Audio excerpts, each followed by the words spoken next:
People are not lazy. By and large, many people are not lazy. See, most of the people either paralyzed by too many desires at the same time, or there is some sort of imbalance. Now, before we call someone lazy, we need to check certain things. If we talk about employees who are underperforming, it is not necessary that they are lazy.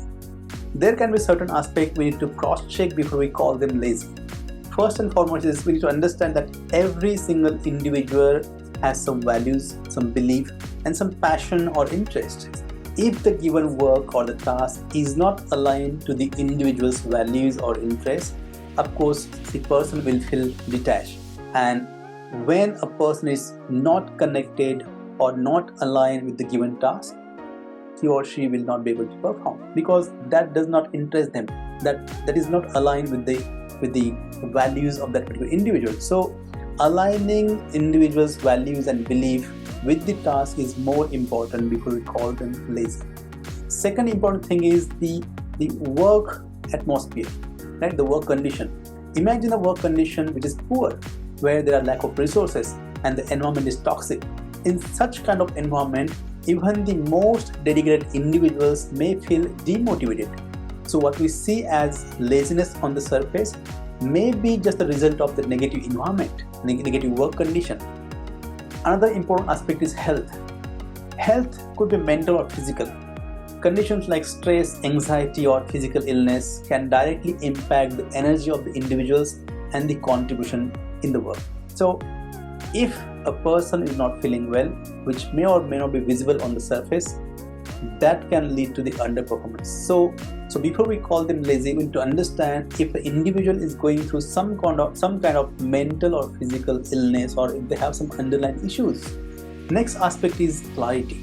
Now, of course, for employees we have targets and goal sheets and monthly reports and whatnot. So that's okay, but on day-to-day basis, on micro level, many people or many employees feel challenged in terms of being clear. So setting clear expectation, giving clear direction, setting clear goals, like a SMART goals, which is specific, measurable, and achievable, it is important, because if the person is not clear, of course they are confused, and confusion does not help anyone.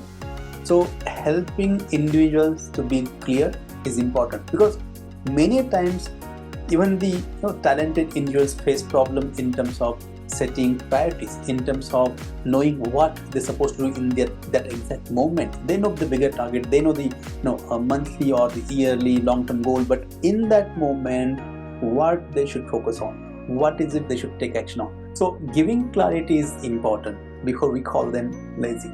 Next is skills and competence.